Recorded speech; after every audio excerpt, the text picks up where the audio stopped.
ECL time estimate? About a minute. Copy.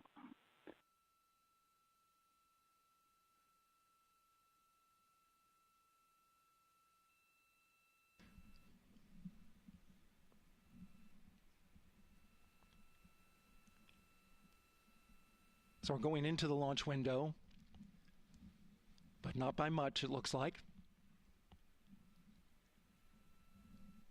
Just wrapping up some final work. And once that's completed, you'll hear NASA Test Director Jeff Spaulding ask for the ground launch sequencer operator to go ahead and start the clock.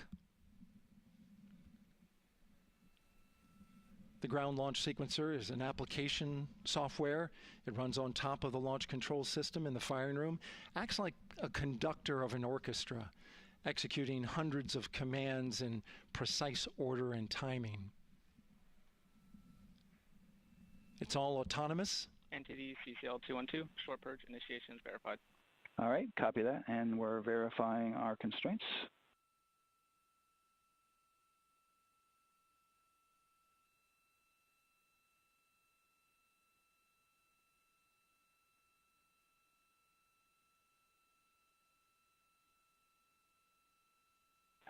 All right, and we're clear from cutouts. And with that, we're going to resume the clock momentarily. And CGLS, you can resume the clock on your mark. GLS copies.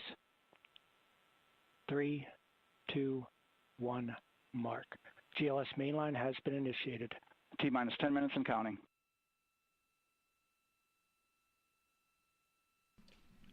And that begins terminal count. Our new T0 is 6:35 p.m. Eastern Time. 6:35 p.m. Eastern Time.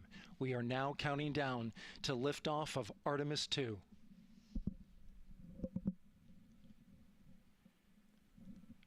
From now on, you're going to hear two voices on the loops.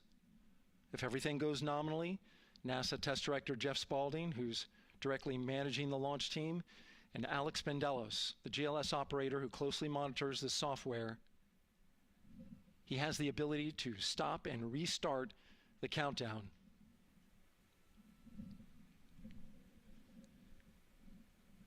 A lot of people ask about whether there's a launch button. There certainly is not. Flight and Rock, our new T0 is 22:35:12. Houston flight copies. Rock copies. 22:35:12. Affirm. There you heard confirmation of the exact T0, 6:35 and 12 seconds p.m. Eastern Time. Again, our T0 is 6:35 and 12 seconds p.m. Eastern Time. But as I was saying, there's no launch button. This is autonomous. But there is a button that keeps you from launching, and that button allows the GLS operator to pause the countdown outside of terminal count and during terminal count and submit a hold to the next holding point. So the clock won't stop right away. If there's an issue, we'll go to the next stable holding point. This is how GLS configures the rocket and ground systems to a stable point where they can stop the countdown if that's needed. But right now, we are counting down. Our next big milestone, looking to retract the crew access arm.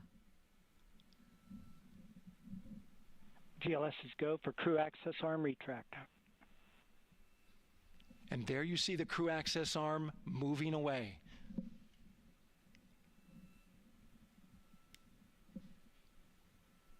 That's the path that the astronauts took to ingress into the rocket.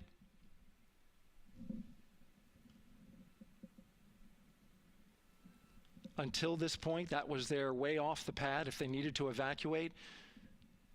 But now with that arm retracting, the backup transitions to a launch abort system, and they'll begin arming that shortly.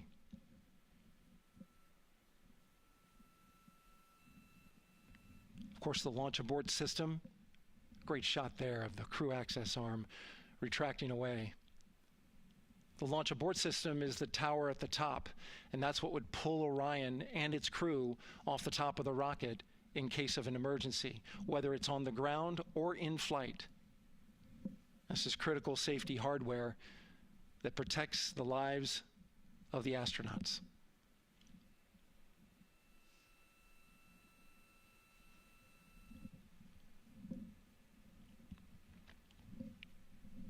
Starting at T-minus 6 minutes, the GLS will start bringing that and other high-energy systems online, starting with core stage pressurization.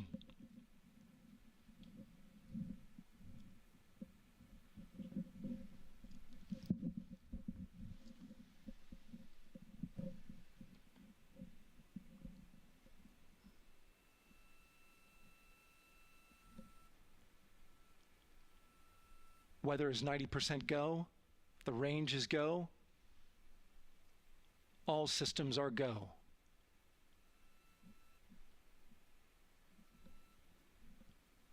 GLS is go for core stage tank pressurization. That means the replenish valve for the liquid hydrogen tank has now closed, and that tank is beginning to pressurize to flight levels because that hydrogen is naturally boiling inside the tank. We'll get the liquid oxygen tank a little later in the count. Now the team is waiting for verification that, if needed, the Artemis II crew could use the launch abort system to pull Orion safely off the top of the rocket in an emergency. Let's listen in for that call. GLS verifies last capability available. And CDR, do you copy? CDR copies, last available. That's great news, and you heard the NTD verify that with the commander of the mission. GLS is go for FTS arm. Now work is being done to arm the flight termination system. This is so the range safety can send a flight termination command if the rocket flies too far off track. There's a brief built-in delay, so the launch abort system has time to pull the astronauts to safety first. GLS is go for LH2 high flow bleed check. All right, the high flow bleed check. That's so the cryo team gets verification that the RS-25 engines, all 4 of them, are in the proper temperature range for launch.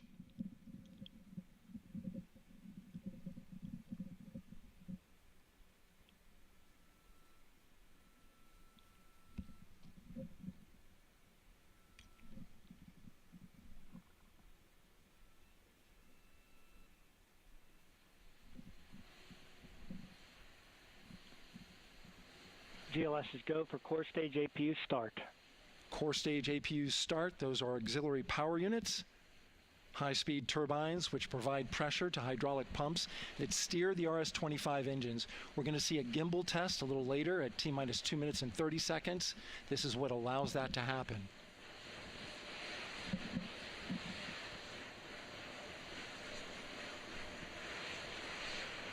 Coming up in about 20 seconds, we're listening for go for purge sequence 4.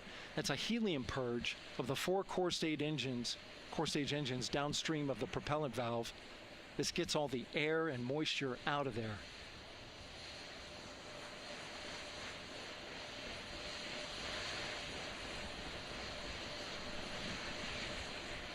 GLS is go for purge sequence 4. Moving through the milestones. All is looking good.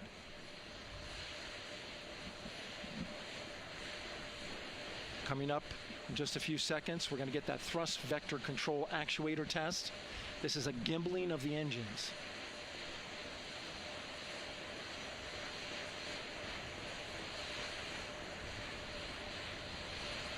There are the 4 RS-25s, 3 of them Shuttle Heritage, 1 of them built from shuttle parts.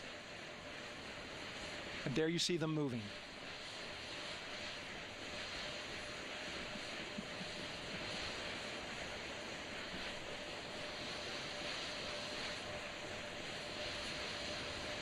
Now we're going to start moving the power from both the upper stage and the lower stage of the rocket to internal, taking ground power away and now going to battery power.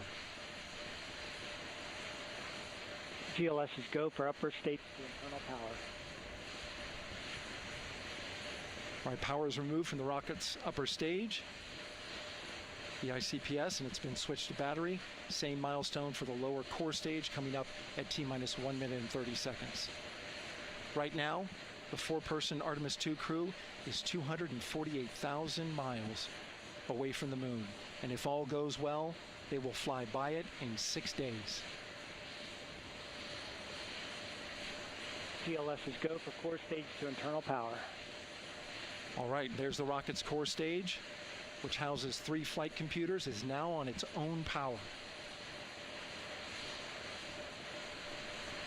There's no more hold time because there's no more margin on these batteries. So we would have to recycle back to T-10 to recharge if we had a hold.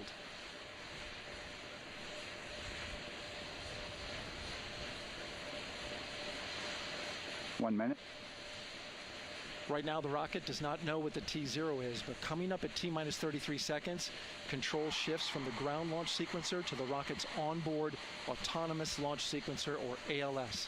The rocket will count itself down, but honor any holds that could come from the ground. Now, shortly after liftoff, Houston will take control of the rocket, and my colleague Gary Jordan will take over commentary. GLS is go for ALS. Great call out. The rocket is on its own. 4 brave explorers ready to ride the most powerful rocket NASA has ever launched. Sound suppression water is flowing. 15. And here we go. 10, 9, 8, 7. RS-25 engines lit. 4, 3, 2, 1. Booster ignition. And liftoff. The crew of Artemis II now bound for the moon. Humanity's next great voyage begins. Good roll pitch. Roger, roll pitch. Houston now controlling the flight of Integrity on the Artemis II mission around the moon. Integrity, AMT high.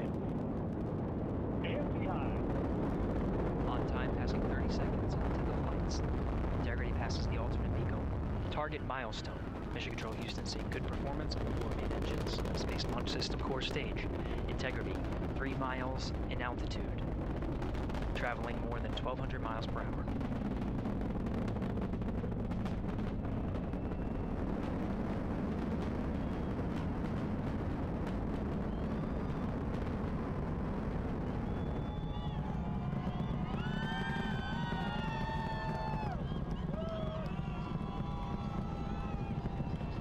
Mission elapsed time, passing 1 minute, approaching max Q. On, Ponce de Leon. Stan, we have you loud and clear on Ponce de Leon. Have you the same? Communication signal transfer confirmed as Integrity and its crew go supersonic. Approaching 90 seconds into the Artemis II mission. Integrity is 14 miles in altitude, 8 miles downrange, traveling more than 2,600 miles per hour.